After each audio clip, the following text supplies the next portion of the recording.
हाँ तो स्टूडेंट्स, आज कक्षा 8 के लिए विषय विज्ञान में पाठ 6 है प्रकाश का अपवर्तन। तो बच्चों, प्रकाश के अपवर्तन में सबसे पहले आपको पता होना चाहिए प्रकाश क्या होता है। बच्चों, प्रकाश एक प्रकार की ऊर्जा होती है। यह स्वयं तो दिखाई नहीं देता है, किंतु हमारी आँखों से टकराकर अर्थात परावर्तित होकर दूसरी वस्तुओं को हमें दिखाने में सहायता करता है। तो बच्चों, प्रकाश के गुण हम पहले पढ़ चुके हैं। ठीक, प्रकाश के गुणों में से मुख्य गुण हैं प्रकाश का अपवर्तन और परावर्तन। परावर्तन हम आपको पहले पढ़ा चुके थे। अब अपवर्तन की बात करते हैं, जिसे रिफ्रैक्शन ऑफ लाइट बोलते हैं। देखो बच्चों, अपवर्तन क्या होता है। मान लिया हमारे पास एक ऐसा संपर्क तल है जिसमें दो साधन अर्थात माध्यम अलग अलग हो रहे हैं। ठीक, इन माध्यमों को हम जो है एक और माध्यम दो बोल रहे हैं, और ये पारदर्शी सतह है जिससे इन दोनों माध्यम को अलग अलग कर रही है। जब कोई प्रकाश किरण आएगी तो इस सतह पर टकराएगी, और टकराने के बाद अगर इन दोनों माध्यमों में समानता नहीं है, थोड़ा बहुत भी अंतर है। ठीक, अंतर मतलब जानते हो, अंतर मतलब ये है कि कौन सा माध्यम ज़्यादा घना है और कौन सा माध्यम कम घना है। इन बातों पर डिपेंड करता है माध्यम का पृथक्करण, अर्थात दोनों माध्यमों में अंतर क्या होना चाहिए उस आधार पर। अब जैसे प्रकाश किरण आएगी तो एक माध्यम दूसरे माध्यम में जाते समय अपना थोड़ा सा मार्ग बदल देती है, अर्थात अपनी जो स्थिति है वास्तव में वह सीधी सरल रेखा में ना जा करके प्रकाश किरण थोड़ा सा झुकेगी या दूर हटेगी। अब कैसे हटेगी ये पता होना चाहिए। जिस बिंदु पर टकराती प्रकाश किरण हम पहले एक अभिलंब खींचते हैं। इस अभिलंब से हम जो है प्रकाश की किरण को एक माध्यम से दूसरे माध्यम में जाते समय ये देखना है कि वह अभिलंब की ओर झुक रही है या दूर जा रही है। इन बातों पर ही हमारा प्रकाश का अपवर्तन है। अब प्रकाश के अपवर्तन की पूरी परिभाषा सुनते ध्यान से। प्रकाश का एक माध्यम से दूसरे माध्यम में जाते समय अपने मार्ग को विचलित करना अर्थात बदलना ही प्रकाश का अपवर्तन कहलाता है। और यह विचलन जो होता है वह विचलन माध्यमों पर डिपेंड करता है। मान लिया कोई एक माध्यम की बात करते हैं और दूसरे माध्यम की बात करते हैं, तो इनमें हमने एक माध्यम आपका मान लिया सरल और एक मान लिया आपका विरल। ठीक है, सॉरी यहाँ सघन लेंगे। ठीक, सरल क्या है? सरल वह है जिसमें इकाई आयतन में पदार्थ के कणों की संख्या कम है। सघन क्या है? इकाई आयतन में पदार्थ के कणों की संख्या पहले माध्यम की अपेक्षा अधिक है। जैसे प्रकाश की किरण आएंगी, यहाँ पर प्रकाश की किरण माध्यमों से कम टकराएंगी, कणों से कम टकराएंगी, परंतु जब दूसरे माध्यम प्रवेश करेंगी तो उनका टकराव इन कणों से ज़्यादा होगा, जिसकी वजह से प्रकाश की चाल घट जाएगी। ठीक, प्रकाश का जो चाल घटने से वह अभिलंब की ओर झुक जाती है। ठीक, तो अब आप सीधी सी बात करेंगे कि जब प्रकाश की किरण एक माध्यम से दूसरे माध्यम में जाएगी तो वह सीधे न जा करके अभिलंब की ओर तब झुकेगी जब वह सघन माध्यम में जाएगी। ठीक, और यदि विरल माध्यम में जाएगी तो इसका उल्टा बोल देंगे, अभिलंब से दूर हटेगी, सघन से विरल में जाएगी तब। तो ये आपका प्रकाश अपवर्तन की घटना प्रकाश के विचलन से है। शुद्ध भाषा में, एक शॉर्टकट भाषा में, प्रकाश का अपने मार्ग से माध्यमों में प्रवेश करते समय विचलित होने की घटना को ही प्रकाश का अपवर्तन कहते हैं। अब बात करते हैं प्रकाश के अपवर्तन के कौन कौन से नियम हैं। तो देखिए, अब हम प्रकाश के अपवर्तन के नियम के लिए सबसे पहले ये पता होना चाहिए कि ये किरण कौन सी कहेंगे, कहाँ टकराएगी, उस बिंदु को क्या कहेंगे। जो हमने अभी ये किरण इसके 90 एंगल पर खड़ी करी है, इसको क्या बोलेंगे, इन सबको पता होना चाहिए। बच्चों, जो किरण आती है संपर्क तल पर, जो किरण आती है उसको बोलते हैं आपतित किरण, इंसिडेंट रे अंग्रेजी में बोल देते हैं। जिस बिंदु पर टकराती है उस बिंदु को बोलते हैं आपतन बिंदु, और जिस बिंदु पर हमने 90 एंगल को बनाते हुए रेखा खींची है उसका नाम है अभिलंब। ओके, और जो किरण हमने निर्गत करी है, ये इस किरण का नाम हमारा रहेगा अपवर्तित किरण।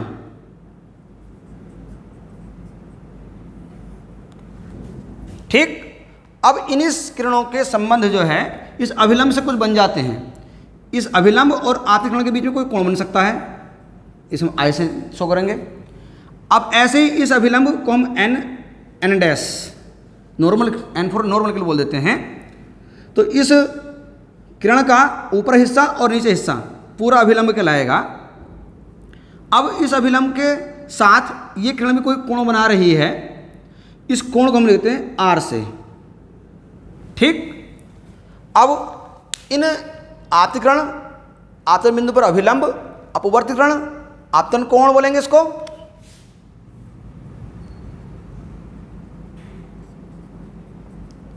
और अपवर्तित कोण बोलेंगे।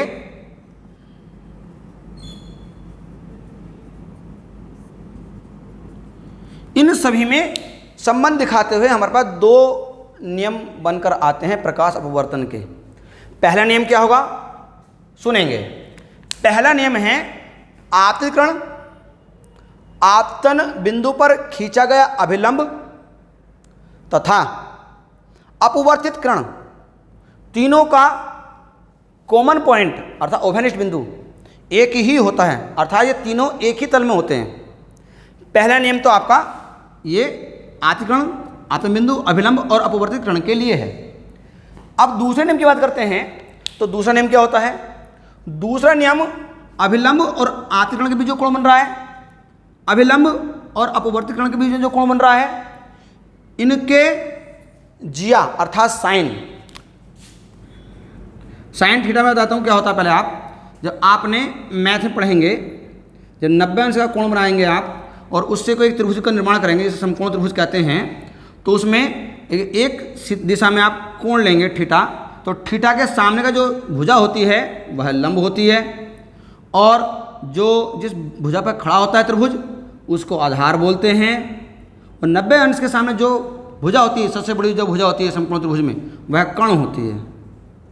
ठीक, इस त्रिभुज के आधार पर एक मैथ में त्रिकोणमितीय अनुपात आता है साइन, और साइन का मतलब होता है लंब बटे कर्ण। तो हम यहीं पर इस छोटे से टॉपिक को थोड़ा सा याद कर लेंगे। ठीक, जो साइन वर्ड आपके लिए आएगा, इस साइन को हिंदी में बोलते हैं जिया। ठीक है, तो आपको ये याद रखना पड़ेगा। थोड़ा हटके है, आपके कक्षा 8 में ये टॉपिक डाला हुआ है, ये आपको 9th क्लास में पढ़ने को मिलने वाला है। ठीक है, 9th और 10th में, तो आप यहीं से इसको याद कर लेंगे। जिया मतलब साइन को बोलेंगे यहाँ पर। ठीक है, चलिए, तो अब इस संबंध को हम देख लेंगे इस कोण के संबंध में। नंबर 2 नियम के लिए, किसी एक ही रंग के प्रकाश के लिए दो अलग अलग माध्यमों में आपतित कोण की जिया तथा अपवर्तित कोण की जिया का अनुपात सदैव नियत होता है, अर्थात नियतांक होता है। इस अनुपात को हम स्मॉल n से लिखते हैं। इस नियम को ही हम स्नेल का नियम या अपवर्तन के लिए द्वितीय नियम कहते हैं। देखिए क्या बनेगा इसका, आपतित किरण से जो अभिलंब के बीच में कोण बना वो आपतन कोण हो गया, कि जिया साइन कोण बन रहा है आई, और जो अपवर्तित कोण है उसकी जो जिया है वो है आर का अनुपात अर्थात निष्पत्ति, अर्थात इनका अंश बटे हर के में लिखना का जो संबंध आएगा वह नियतांक आएगा। इस नियतांक को हम साइन आई बटे साइन आर बराबर एन से शो कर देते हैं। इस संबंध को ही हम बोल देते हैं स्नेल का नियम। ओके, बहुत मोस्ट टॉपिक है ये, 10th में आपको मिलेगा ये, और 8th में भी आपके पास है। फिर आती है अपवर्तनांक तथा प्रकाश के चाल में संबंध क्या होता है।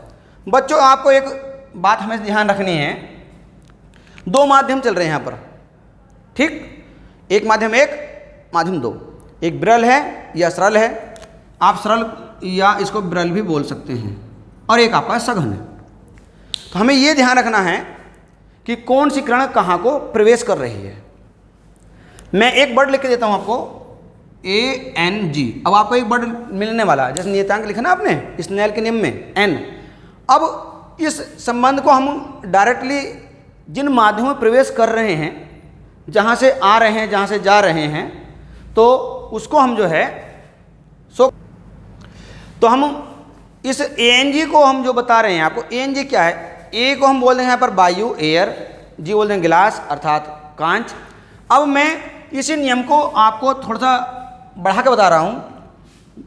1 2, ये 1 2 क्या है, माध्यम एक से दूसरे में प्रवेश करी किरण ने, प्रकाश किरण ने माध्यम एक से दूसरे में प्रवेश करा।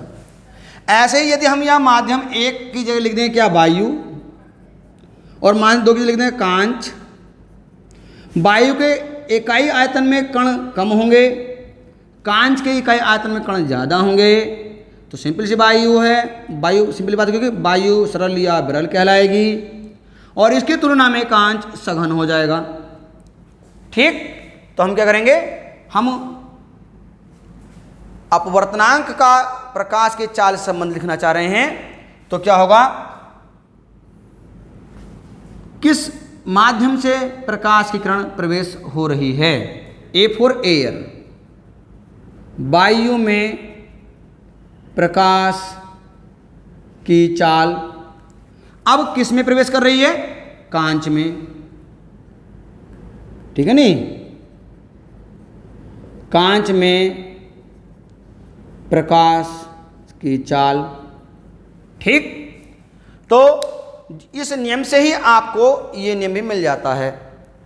तो हमें क्या याद रखना है कि अपवर्तनांक का प्रकाश की चाल संबंध क्या होता है कि वायु में प्रकाश की चाल और कांच में प्रकाश की चाल का अनुपात ही इनका संबंध बताता है, और इस संबंध को हम ANG से शो कर देते हैं। यदि इनकी जगह कोई दूसरे माध्यम है तो उनको उसी प्रकार से हिंट रूप में लिख करके हम सोल्व कर सकते हैं और फॉर्मूला बना सकते हैं। चलिए अब बात करते हैं दैनिक जीवन में अपवर्तन के उदाहरण क्या हैं। बच्चों, अपवर्तन के दैनिक जीवन में बहुत उदाहरण हैं। यदि आप एक कांच का गिलास लें, ठीक, और उस कांच गिलास में आपने पहले एक पेंसिल रख दी खाली गिलास में, तो आपको देखने में पेंसिल जो है जैसी है वैसी ही दिखाई देगी, अर्थात उसके आकार में कोई परिवर्तन आपको नहीं दिखाई देगा। अगर आपने इस गिलास में पानी भर लिया तो आप कल्पना कर सकते हैं या आप प्रैक्टिकल घर पर करके देख सकते हैं कि जो आपने ये पेंसिल इसमें डुबोई है, ठीक, तो पानी में तो इसका आकार कुछ और होगा, ठीक, और पानी से बाहर के हिस्से का वास्तविक आकार होगा। इस स्थिति में क्या होगा, ये थोड़ी पेंसिल तिरछी दिखाई देगी, अर्थात अपने मार्ग में सीधी जहां ये दिखाई दे रही थी ऐसा दिखाई देगा, थोड़ी सी तिरछी दिखाई देगी, अर्थात प्रकाश की किरणों में उसका आकार थोड़ा सा वक्र मुड़ता हुआ दिखाई देगा। ऐसे ही यदि हमारे पास एक बीकर है और बीकर में हमने क्या ले लिया, एक सिक्का ले लिया, खाली है, और आपने ऊपर से इसको देखा तो सिक्का बिल्कुल तली में दिखाई देगा। पानी भर दिया तो क्या होगा, सिक्का थोड़ा आपको ऊपर उठा हुआ दिखाई देगा, थोड़ा ऊपर उठाई देगा। किस कारण, प्रकाश के अपवर्तन के कारण। आपको एक पेंसिल का एग्जाम्पल हो गया, एक सिक्के का एग्जाम्पल हो गया, और यदि बात करें तारों के टिमटिमाने की बात करते हैं, हमारे आसपास एटमॉस्फेयर में जो घटना घटती है, एक घटती है तारों का टिमटिमाना। प्रकाश, जिन वस्तुओं का प्रकाश होता है, ठीक, और आकाश में स्थित हैं, वो तारों के नाम से जाने जाते हैं। और आप जानते हैं जब तारों से चलने वाला प्रकाश हम तक आता है, अर्थात पृथ्वी तक आता है, तो इसमें बीच में बहुत सारी वायुमंडलीय परतें होती हैं। कुछ परतें मोटी हैं, कुछ परतें पतली हैं। जब प्रकाश वहाँ से गुजरता है तारों से और हम तक आता है, इन परतों से छन कर अर्थात गुजर के आता है, अर्थात अपवर्तित होकर आता है। तो कभी जो परत मोटी हैं उन परतों में तो चाल कम हो जाती है प्रकाश की, जो पतली हैं या कम मोटाई वाली हैं, कम सघन हैं, उनमें चाल बढ़ जाती है। तो ये प्रकाश कभी तेज कभी कम, कभी तेज कभी कम, जब इन परतों से गुजरता हुआ हमारी आंखों तक पहुंचता है तो हमारी आंखों पर इस प्रकाश की जो चमक होती है वह कभी कम कभी ज़्यादा, कभी कम कभी ज़्यादा दिखाई देती है, अर्थात हमें तारे टिमटिमाते दिखाई देते हैं। तो ये भी क्या है, वायुमंडलीय अपवर्तन के कारण ये घटना घटती है। चलिए आगे देखते हैं, लेंस की बात करते हैं। लेंस क्या चीज़ है भाई? लेंस बच्चों देखते हैं जरा,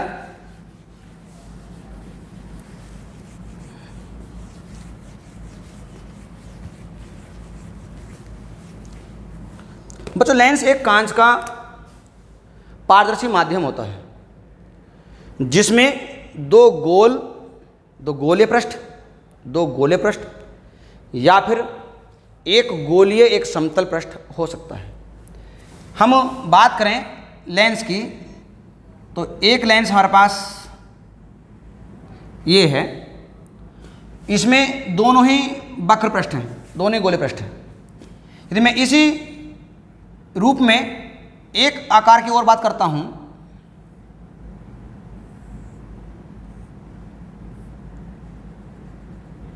इस आकार की बात करता हूं, तो ये भी गोलीय पृष्ठों से बना है। बात आती है गोलीय पृष्ठ बना कैसे है।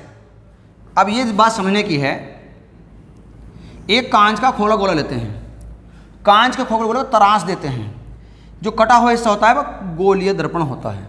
ये आपका गोलीय दर्पण है। और इन गोलीय दर्पणों को हमने इनके किनारों को मिलाया और पेट अर्थात बीच का हिस्सा बाहर की ओर रखा तो बनेगा ये।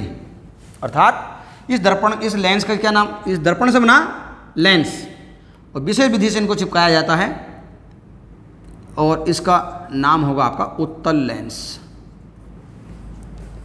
अब यदि इन्हीं के जो वक्रतल है वो अंदर की ओर ले लिए जाएं, ये वक्रतल इनके बाहर की ओर थे, अब वक्रतल ले लिया अंदर की ओर ले लिए और इनके कमर अर्थात इनके पीठ में मिलाई गई और इनके किनारे बाहर मिलाए गए, तो किनारे उनके मोटे हो जाएंगे और इनका बीच का हिस्सा पतला हो जाएगा।